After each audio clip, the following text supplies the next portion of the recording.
Bonjour, je suis Sébastien Hyez et je suis ici pour aborder une conférence qui s'intitule Mourier, utopie typographique combinatoire. Je serai accompagné dans une seconde partie par Ariel Martin Pérez qui a collaboré avec moi sur ce travail typographique autour du caractère qu'on appelle le Mourier. Alors pour faire simple, le Mourier est un caractère typographique qui a été mis en ligne, distribué depuis quelques années par la fonderie VTF. VTF, qu'est-ce que c'est? VTF signifie Velveteen Type Foundry. C'est une fonderie de caractères expérimentale française qui a la particularité de proposer des caractères gratuits et libres, c'est-à-dire qu'ils sont téléchargeables, utilisables dans tous les contextes, et surtout on peut rouvrir les fichiers pour pouvoir les modifier, que ce soit les forquer, c'est-à-dire les mettre, les redesigner, ou compléter un glyph set qui serait trop restreint par rapport à nos utilisations. Mourier, qui est-il?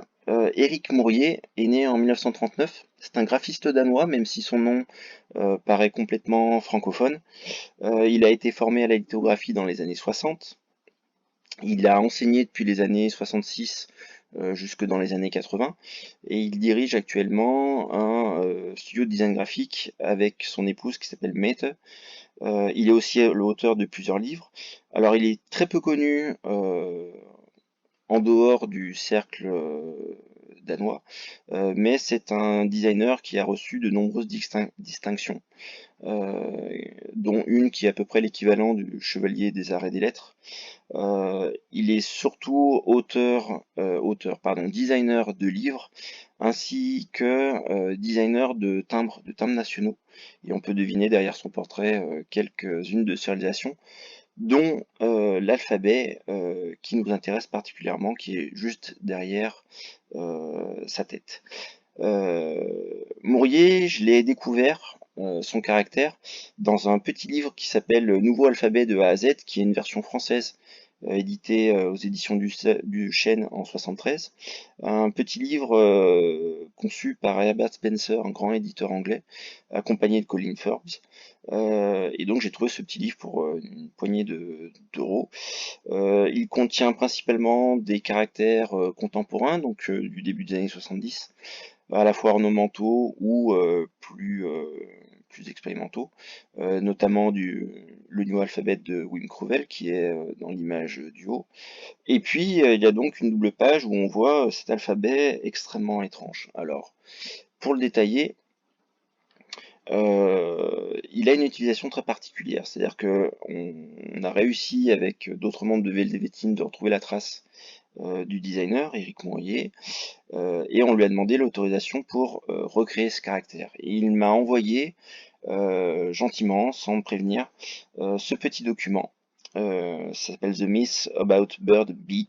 C'est un petit leporello, donc un dépliant en accordéon, pour faire simple, euh, et qui est en fait la seule et véritable utilisation du caractère Mourier.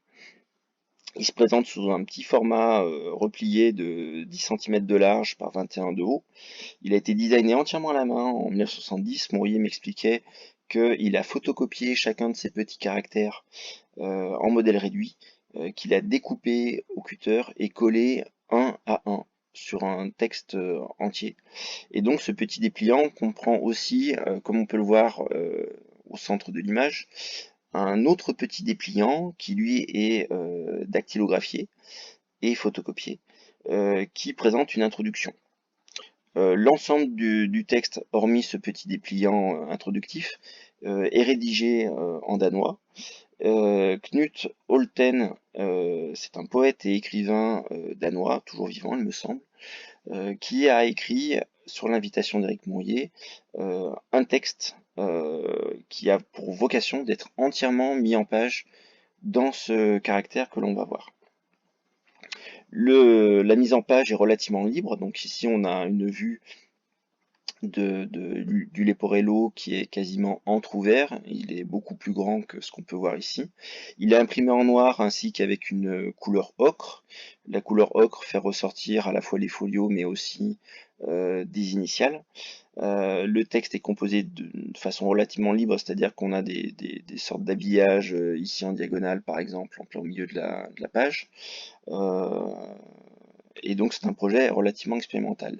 Si je dois faire une analyse au niveau de la structure très rapidement, parce que je pense qu'Ariel va revenir dessus plus tard, euh, chaque glyphe est composé à l'intérieur d'un grand carré.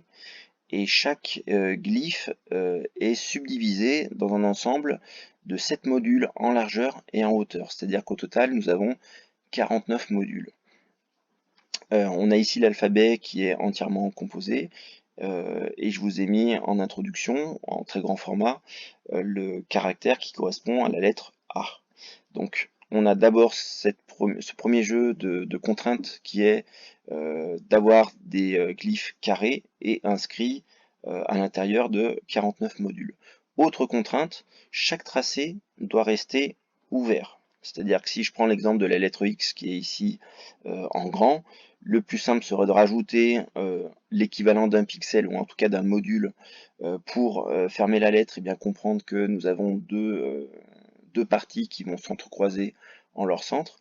Ce n'est pas possible puisque Mourier s'est donné cette contrainte supplémentaire, les tracés doivent être ouverts et donc les formes restent complètement vivantes, c'est-à-dire que il n'y a aucune fermeture de tracé. Il faut que les espaces blancs puissent circuler librement par rapport aux espaces pleins qui sont composés en noir. Ce qui explique aussi dans cet autre exemple, qui est, si je ne me trompe pas, la lettre L, on la devine très clairement par rapport à la forme noire que j'ai représentée ici, mais comme il faut que aucun module ne soit complètement vide, un module vide va être entouré de modules qui vont être pleins, et bien dans ce cas, le carré est complété par ce que j'ai ici colorié en rose, par une petite excroissance, une petite décoration qui n'est pas véritablement faite pour être visible, mais qui va venir compléter cette autre contrainte. Et puis dans d'autres glyphes que Mourier a créé dès l'origine, dès 1970, il a créé un système numéraire particulier. Celui qui est en grand, c'est le 0, donc ce sont des modules remplis, espacés de modules vides. Le 1, c'est une grande barre, le 2, 2 barres, 3, 3 barres, 4, 4 grandes barres verticales. Le 5, ce sont des barres verticales, mais avec une division horizontale au centre. Et puis 6, on va avoir une barre horizontale, 7, 2 barres horizontales, 8 et 9, 4 barres horizontales. Donc c'est un système numéraire assez particulier euh, qui, euh, qui est vraiment intéressant par rapport à l'aspect purement décoratif. Au niveau de la lettre, ce qui est intéressant, c'est que Mourier va tout de suite citer dans le petit livret d'introduction ses inspirations. Alors elles sont relativement variées. Il y a une inspiration décorative sans qu'elle soit forcément euh, précisée.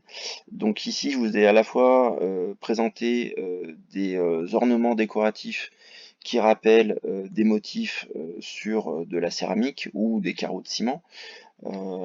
Et puis, il y a aussi une autre logique combinatoire qui est assez intéressante. Ce sont les pavés de Jean Truchet, qui était un prêtre, mathématicien et aussi ingénieur, né en 1657 et 1729, qui permet, avec un même système de logique que pour de la création de carreaux décoratifs, d'avoir à partir d'un motif très simple différentes façons de pouvoir les assembler pour créer des formes beaucoup plus complexes. Donc l'inspiration décorative, elle paraît évidente. Ce qui est peut-être un peu moins évidente, il cite une inspiration par rapport à de la calligraphie ou en tout cas de la création de lettres hébraïques.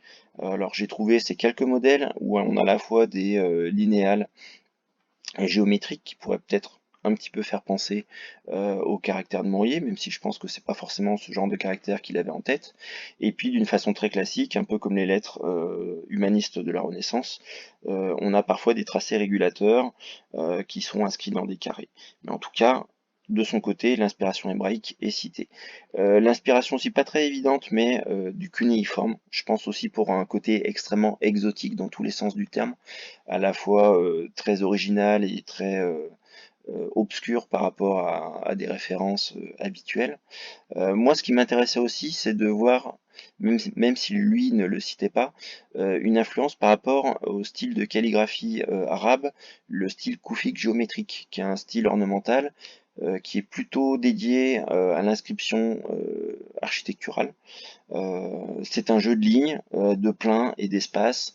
Les lettres sont difficilement reconnaissables pour quelqu'un qui a un niveau d'arabe habituel, mais en tout cas, l'effet décoratif et géométrique est extrêmement proche des lettres de Mourier.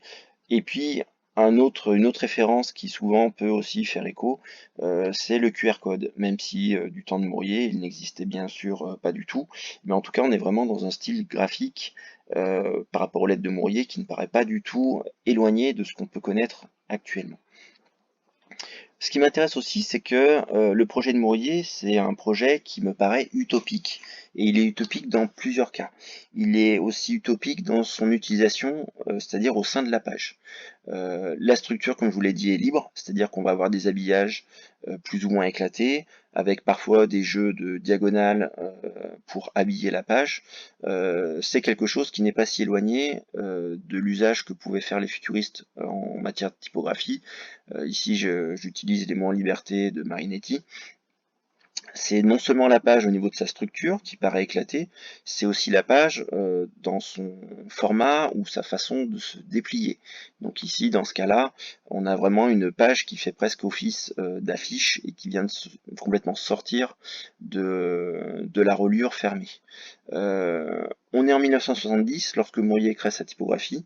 On est au tout début des expérimentations de ce qu'on pourrait appeler le postmodernisme. Donc ici, je vous ai montré deux affiches ou couvertures de magazines, il me semble, de Wolfgang Weingart, qui date de 73. C'est-à-dire qu'on est à la fois dans quelque chose de très rigide, comme les Suisses avaient l'habitude de faire, mais en même temps, on va complètement casser cette structure qui à la base était raisonnée, pour en faire une structure plus libre, peut-être plus chaotique ou plus rythmée d'une certaine façon. Et je pense que Mourier, dans son usage, pensait pas aller peut-être aussi loin que ce que Weingart a pu faire, mais en tout cas voulait prolonger une forme de tradition en dépassant certaines contraintes qui seraient uniquement la lisibilité, ça paraît évident, et puis une logique de construction rationnelle au niveau de la mise en page. C'est une utopie éditoriale aussi par rapport à l'objet livre. Ici, on a en fond une image du Leporello tel qu'il peut s'articuler lorsqu'on l'entrouvre. Le Leporello est constitué de 36 pages. Le choix de cette reliure, elle est complètement assumée, il le dit clairement dans le texte d'introduction. Il voulait que la lecture soit faite d'une façon vraiment continue.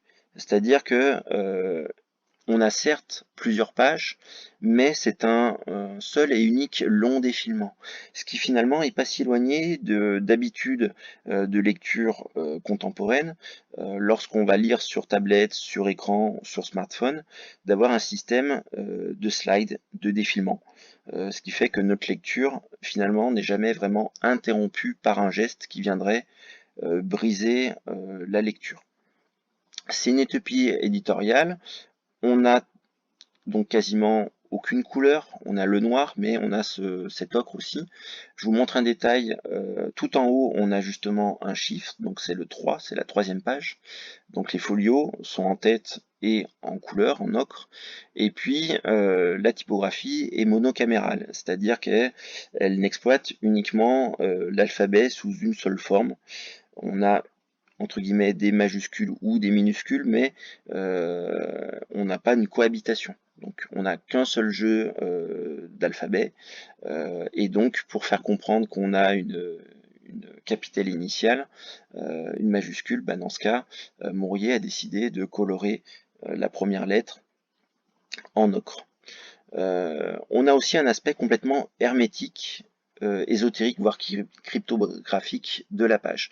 Ça c'est dû par rapport à nature même de la structure de la lettre, de l'aspect extrêmement difficile à lire. C'est renforcé aussi par tous les réglages qui vont autour du design de caractère.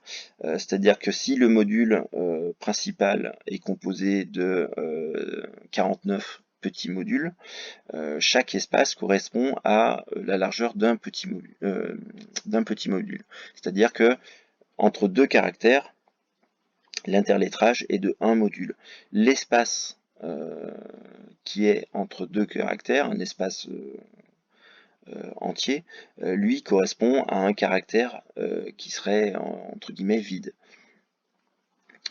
C'est aussi une utopie du langage, puisque c'est Mourier qui a eu l'idée de cet alphabet et qui a commissionné le poète Knut Tolten pour rédiger un texte qui utiliserait uniquement ce caractère-là. C'est une utopie puisque même si le caractère est extrêmement raisonné dans sa structure, il a un aspect complètement exotique. Exotique comme si c'était un caractère étranger, ou en tout cas un système d'écriture étranger.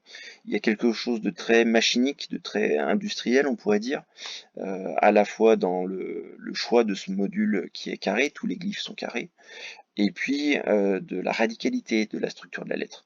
La lettre est rendue quasiment illisible. Son but, c'était pas forcément que le texte soit lu, c'était que le texte soit quasiment condensé à l'intérieur de la forme des lettres.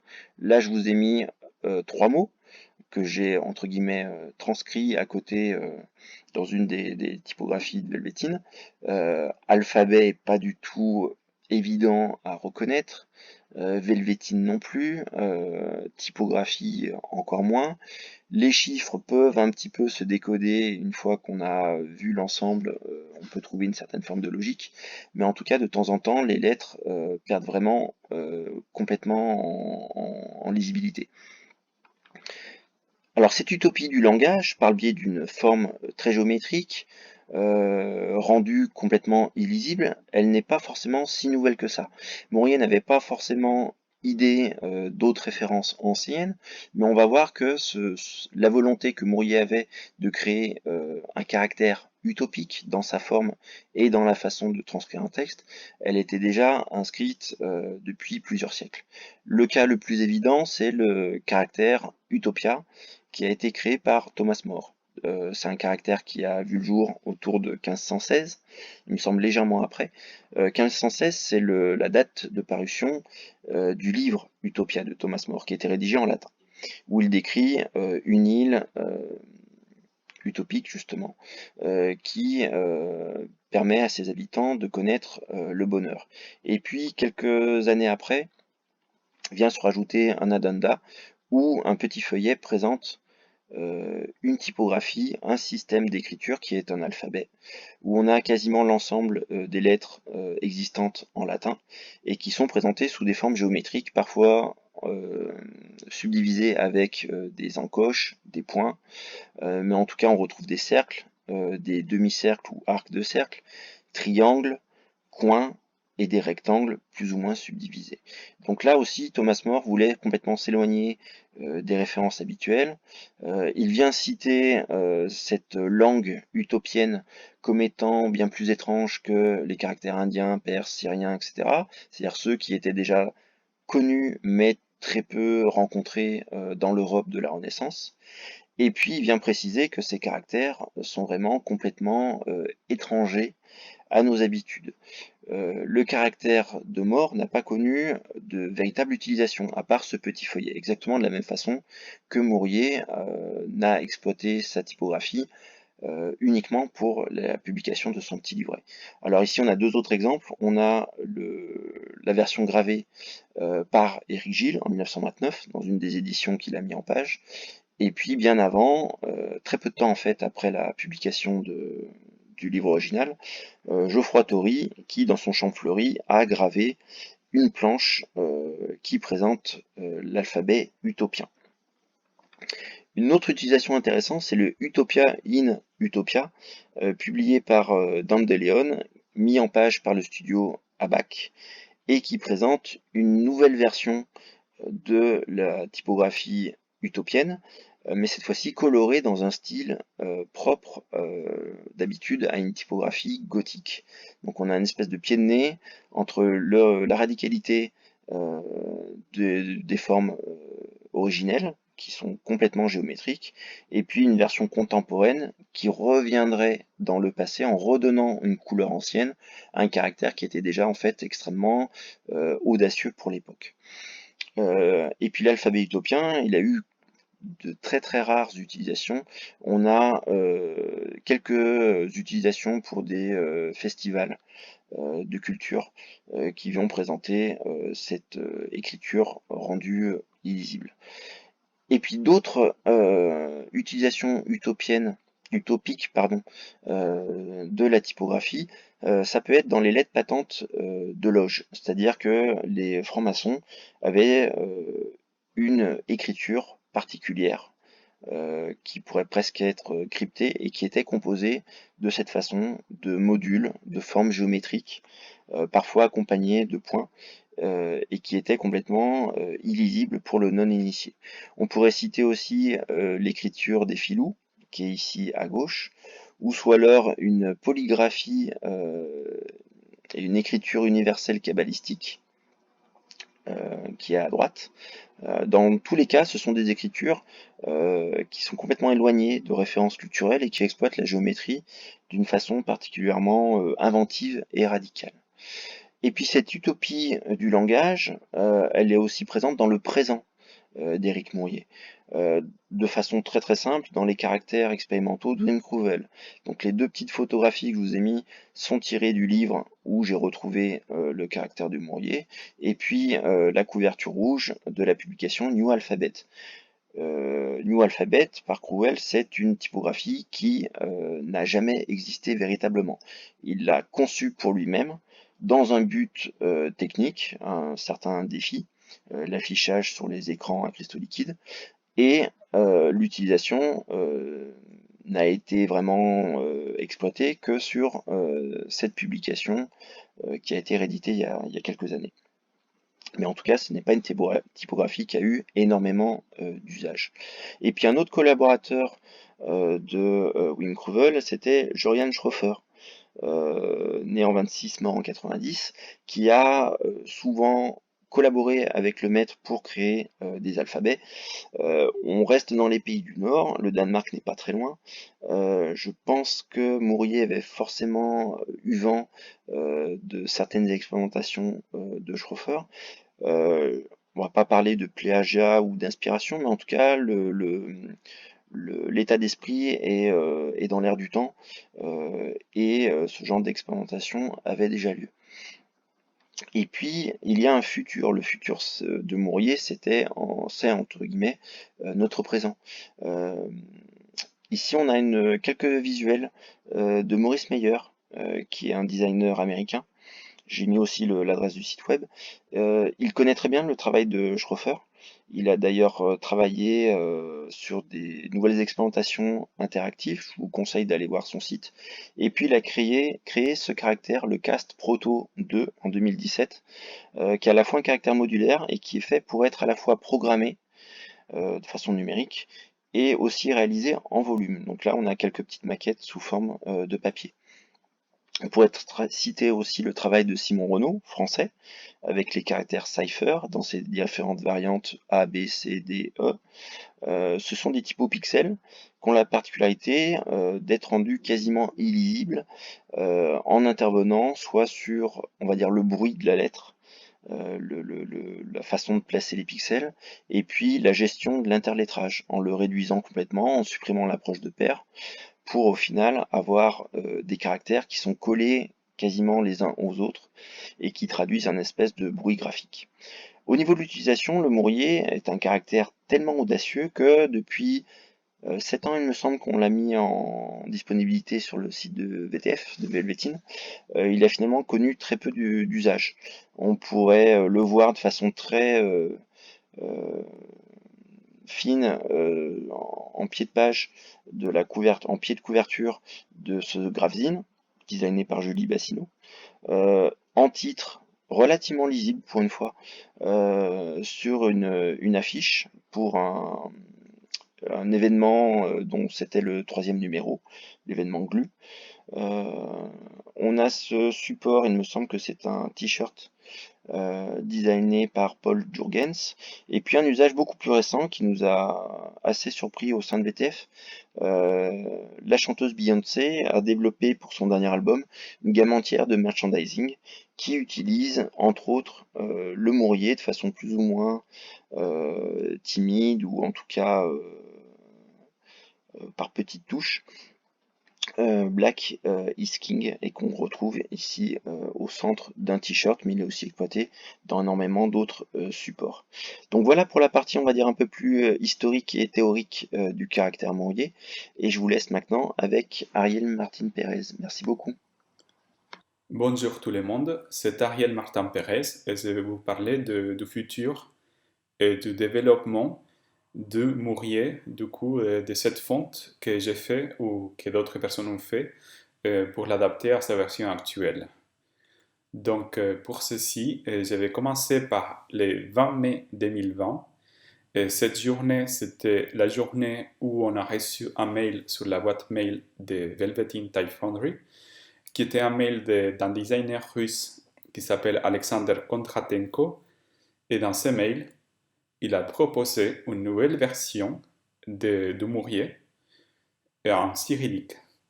Donc cette création nous a interpellés tout de suite, c'est-à-dire le fait qu'il y a quelqu'un qui a appris les normes de Mourier pour les adapter à un nouveau alphabet. Et du coup, voilà, on a étudié sa publication. Donc ici, vous voyez que les différentes formes de Mourier latin ont été adaptées pour ce nouveau mode d'écriture.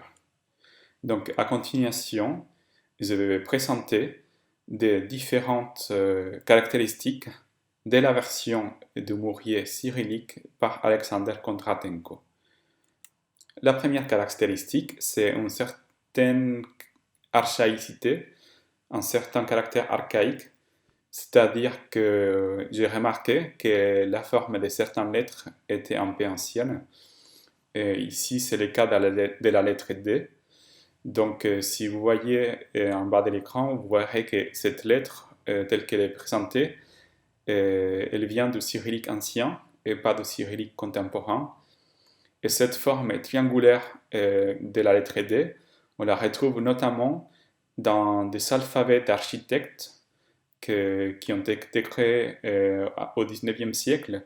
Je n'ai pas trouvé beaucoup d'informations sur ces alphabets, sauf le fait que c'est des alphabets qui sont très construits et dans lesquels cette lettre D elle est triangulaire.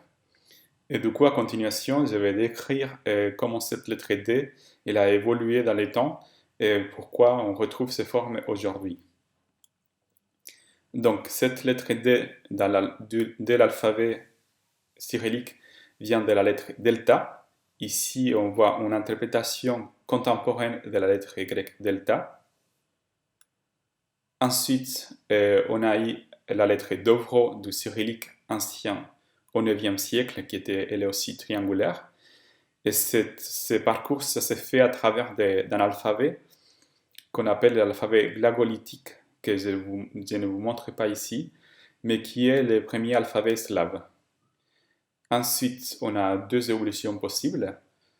D'une part, on retrouve cette forme triangulaire dans la version cyrillique et bulgare, voilà, dans la version qu'on retrouve aujourd'hui de ces cyrilliques, ici présentée dans une fonte de style antiquois du XXe siècle.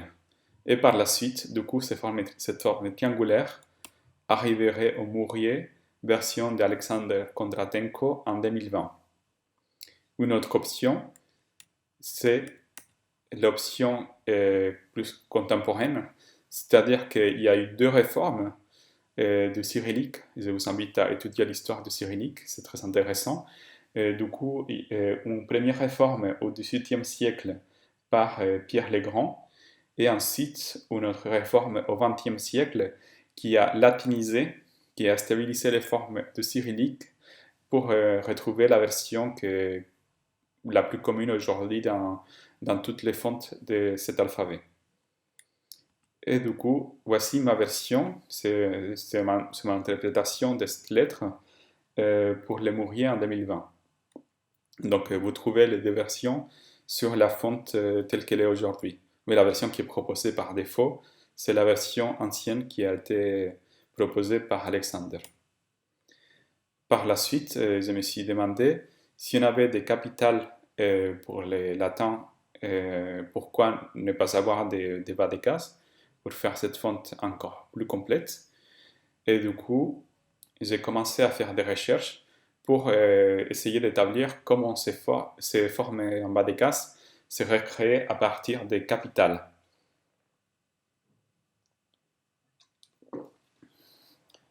Donc, une des propriétés du cyrillique, du Mourier, que Sébastien ne vous avait pas expliqué forcément, c'est l'économie des formes. C'est-à-dire que à partir d'une seule forme, on peut en obtenir d'autres par réflexion et rotation. Ici, c'est la lettre J qui devient la lettre G uniquement par un phénomène de réflexion et ensuite par un phénomène de rotation. J'ai imaginé une lettre A minuscule, du coup. Et du coup, ici, on voit deux types de A qu'on trouve aujourd'hui dans les Mourier. Un A de type cursif et un A de type romain. Et du coup, voilà, c'est-à-dire que dans la même fonte, on peut trouver des différentes versions d'une même lettre qui ont été créées par des méthodes différentes. J'ai fait remarquer aussi que la lettre A de type romain, elle est un peu plus lisible que beaucoup d'autres lettres dans les Mourier, que la lecture s'est faite par les blancs autant que par les noirs, c'est que comme Sébastien l'avait expliqué. Donc voilà, donc on peut retrouver toutes les deux dans cette fonte. Et ces principes du A de type romain, ça m'a permis par la suite de trouver d'autres types de lettres que un minuscule pour la version latine de Mourier. Donc voici les capitales latines de Mourier. C'est le design original d'Éric Mourier des années 70. Et voici les bas des cases latines que j'ai créées en 2020. Voilà, en interprétant ces règles typographiques. Vous remarquerez qu'il y a des lettres qui sont différentes, c'est-à-dire que même avec une économie de moyens aussi grande, j'essayais de différencier les capitales et les bas des cases pour les faire le plus lisible. Il y a les C, par exemple, qui changent, alors qu'en théorie, la forme ne serait pas très différente. J'ai fait remarquer aussi qu'il y a un principe de coupure verticale dans certaines capitales comme le N qu'on retrouve dans certains bas des cases. Donc j'ai essayé de garder le même esprit. Et dans d'autres lettres, c'est pas autant le cas. Et aussi, quelque chose d'intéressant, c'est que les bas des cases sont plus fracturés que les capitales. Les capitales sont plus symétriques et il y a des traits qui sont plus longs, alors que les bas des cases, il y a des traits plus courts et plus fracturés. C'est le cas par exemple du M majuscule et le M minuscule. Le M minuscule qui suit ces principes de coupures verticales au milieu et qui est assez différent du M majuscule. Par la suite, je me suis posé la question d'inventer des signes diacritiques pour les Mourier, en sachant que c'est une fonte qui est très abstraite, qui est contenue dans un espace carré, donc qui n'invite pas à l'ajout des signes diacritiques. Mais du coup, il fallait inclure les signes diacritiques à l'intérieur de ces carrés.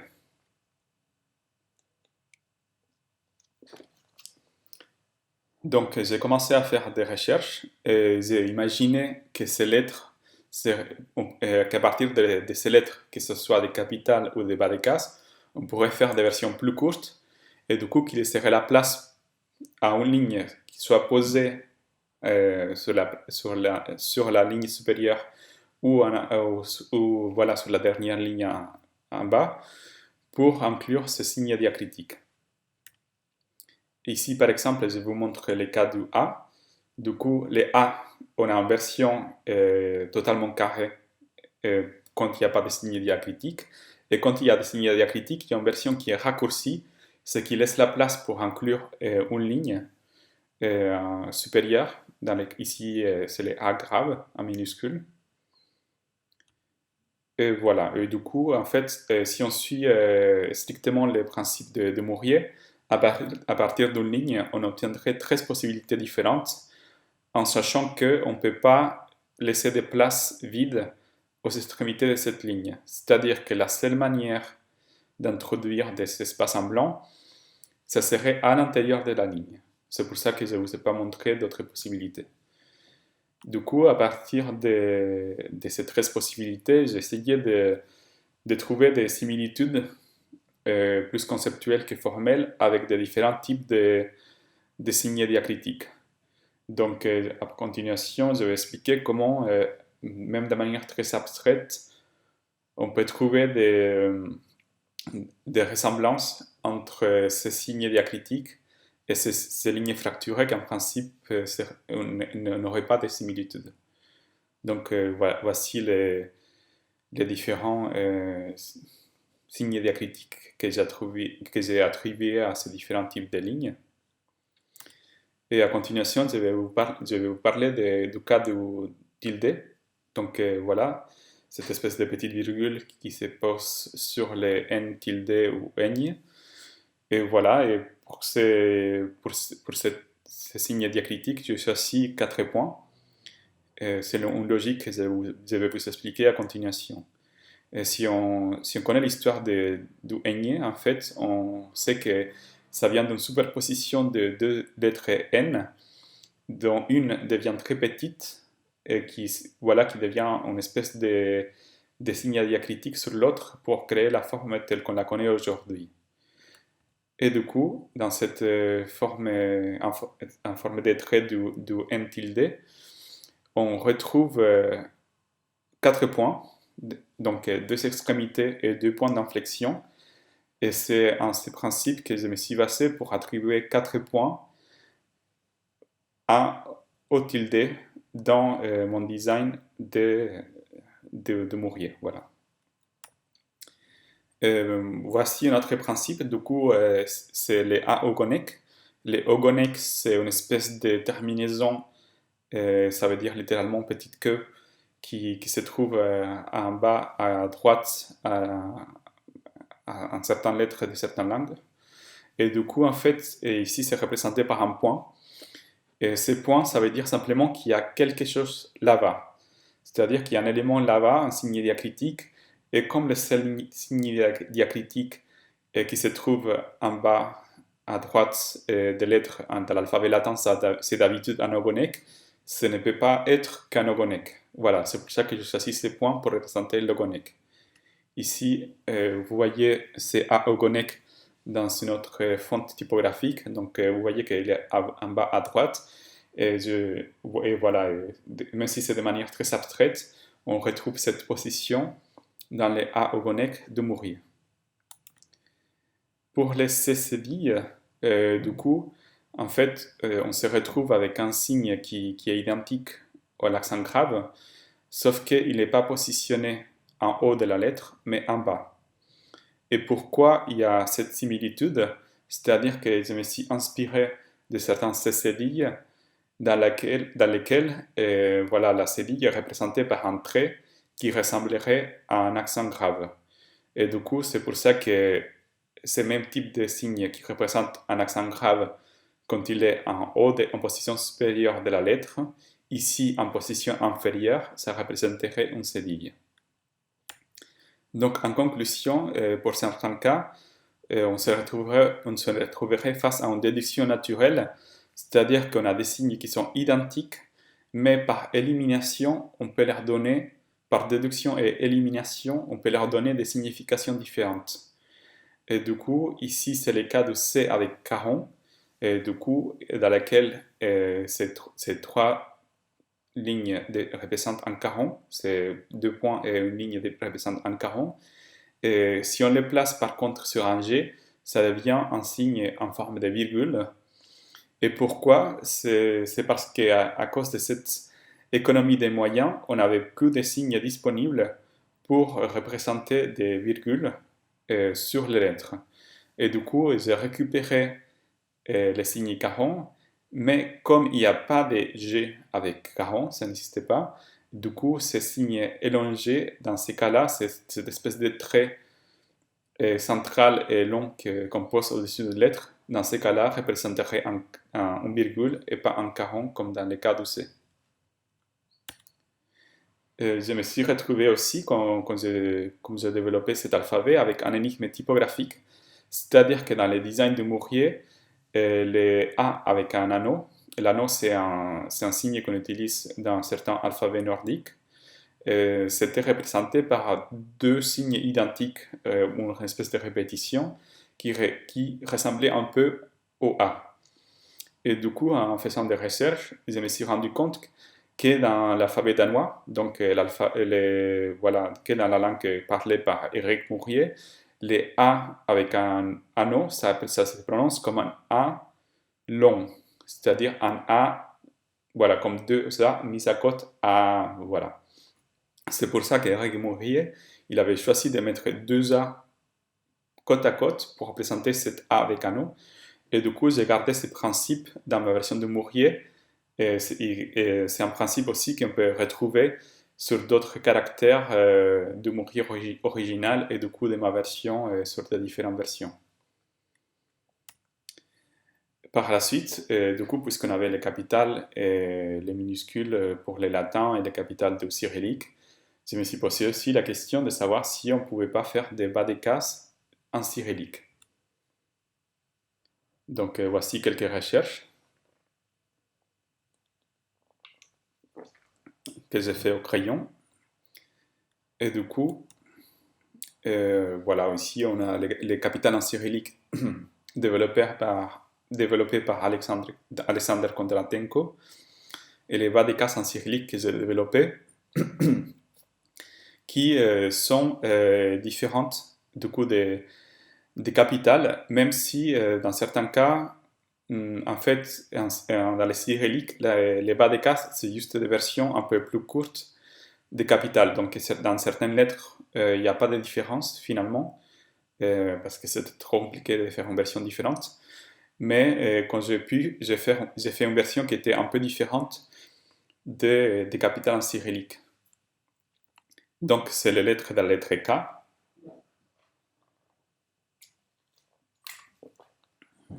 Pardon, c'est les K de la lettre K. Donc, la K en latin et la K en cyrillique sont exactement les mêmes dans la plupart des fonts typographiques d'aujourd'hui.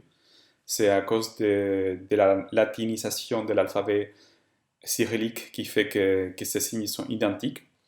Cependant, la K latine en minuscule, elle est assez différente de la K majuscule, tandis que dans les cyrilliques, c'est une version plus petite, normalement, de la K majuscule. Donc ici, j'ai voulu faire une différence entre la K latine en minuscule et la K latine en cyrillique. C'est pour dire aussi que en fait, le design de l'alphabet cyrillique, il a influencé mon design de l'alphabet latin et vice-versa. C'est-à-dire qu'il y a eu des communications entre les deux que j'ai opérées pour différencier davantage les lettres minuscules en latin et les lettres minuscules en cyrillique. Et ainsi de suite. Je vais vous parler aussi de la lettre G ou He, du coup, dans laquelle j'ai choisi comme option par défaut une forme qui est cursive, donc ancienne. Ceci est une référence au choix d'Alexander Kondratenko d'avoir fait une version cursive et bon, plutôt ancienne pour les majuscules. Et du coup, par opposition à la version plus géométrique et moderne qu'on trouve habituellement dans la plupart des fontes cyrilliques d'aujourd'hui. Donc, je vous montre comment ça se verrait dans d'autres fontes d'écriture, ce signe en particulier. Donc, voilà, donc du coup, vous trouvez les deux versions, la version ancienne et cursive et la version géométrique et moderne, dans la version de Mourier qui se trouve sur le site de Velvetine. Par la suite, j'ai continué à développer des symboles, des versions alternatives pour les A majuscules et bas des cases, voilà, qui sont purement stylistiques, des signes de ponctuation dont certains étaient basés sur la version originale de Mourier, d'autres signes qui par contre prennent toute la place de ces carrés, voilà, qui sont plus cohérents avec les restes, peut-être. Et ensuite, voilà, d'autres types de symboles que je vous invite à regarder sur les spécimens de Mourier.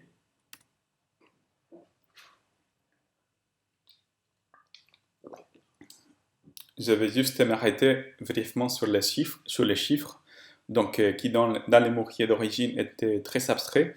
Il fallait vraiment beaucoup de logique et de déduction pour deviner quel chiffre était quel chiffre. Et donc, du coup, j'ai inventé une nouvelle version et qui est un peu plus lisible, bon, compte tenu des caractéristiques de Mourier, et du coup, qui ressemblerait plus aux chiffres d'autres fontes plus habituelles.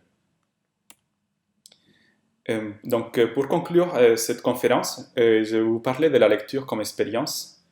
Donc, dans cette courte phrase, la lecture comme expérience, vous avez peut-être remarqué les messages, mais pas la fonte dans laquelle cette phrase elle est écrite.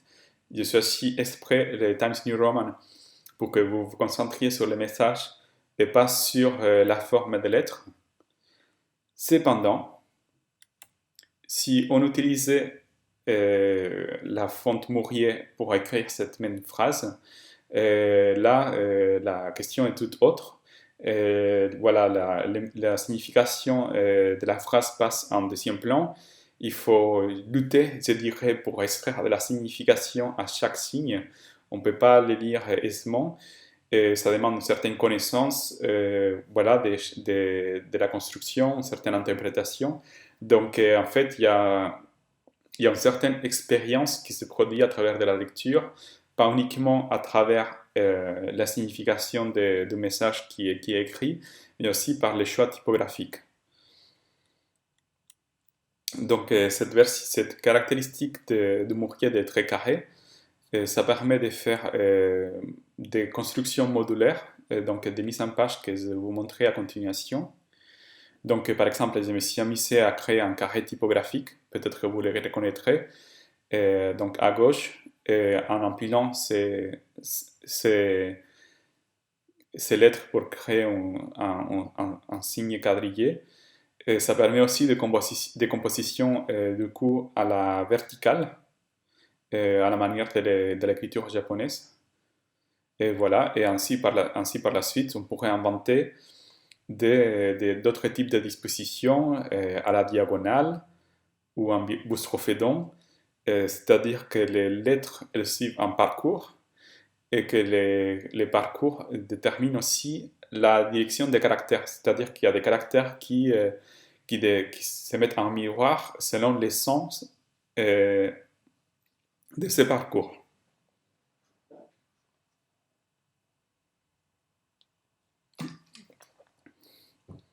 Du coup, c'est pour dire qu'on trouve que le Mourier il est assez illisible, mais qu'avec des procédés de mise en page, on peut le rendre encore plus illisible. Et voilà, du coup, ça demanderait certaines connaissances de la part des lecteurs et des lectrices pour interpréter ce qui a écrit.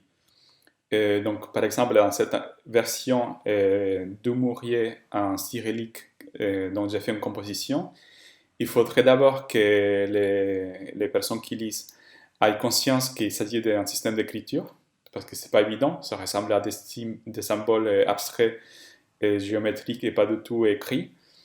Par la suite, il faudrait que les gens connaissent du coup la forme de chaque symbole et à quelle lettre ça correspond. Et par la suite, il faudrait qu'ils connaissent les systèmes, qu'ils reconnaissent les systèmes d'écriture, qu'ils connaissent les Russes. Et voilà, et en dernier moment, il faudrait qu'ils arrivent à suivre la composition et qu'ils arrivent à repérer les formes qui sont mises en miroir pour en extraire la signification quand elles sont mises en miroir. Bon, c'est pour dire que voilà, qu'on peut toujours compliquer les choses Voilà, que pour moi, c'est une font qui est très ludique parce que ça permet de créer des énigmes visuelles. Voilà, mais que par contre, ça demande beaucoup d'interprétation, de déduction. C'est comme, voilà, c'est comme si on était à l'intérieur d'un labyrinthe et on essayait d'en trouver la sortie. Et du coup, pour arriver à en extraire la signification de ces lettres aussi abstraites. Et pour finir, je voudrais dire quelques mots sur la question de l'habituation.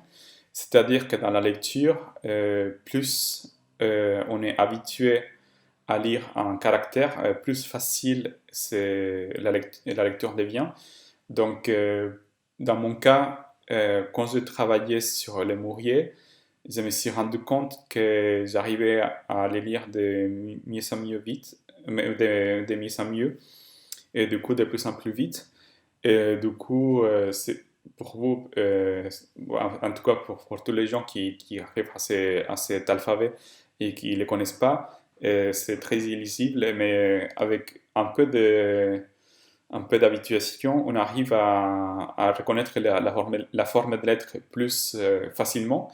Et du coup, on brouille davantage les pistes entre ce qui est lisible et ce qui est illisible, même si ça reste plus difficile évidemment que dans son, dans son font de lecture courante, on arrive à interpréter plus rapidement et du coup ça devient moins abstrait et on brouille de plus en plus les frontières entre l'illisible et le lisible. Voilà, je vous remercie pour votre attention et j'espère que vous avez appris deux ou trois choses sur les Mourier, sur son histoire, sur son évolution, sur comment il a été créé dans son nouvelle version que vous pouvez trouver aujourd'hui sur le site de Velvetine. Donc, donc, je vous invite à le télécharger, je vous invite à l'utiliser si vous avez un esprit aventurier. Et j'espère que maintenant que je vous ai expliqué ces principes, vous arriverez mieux à les lire et à les comprendre. À la prochaine!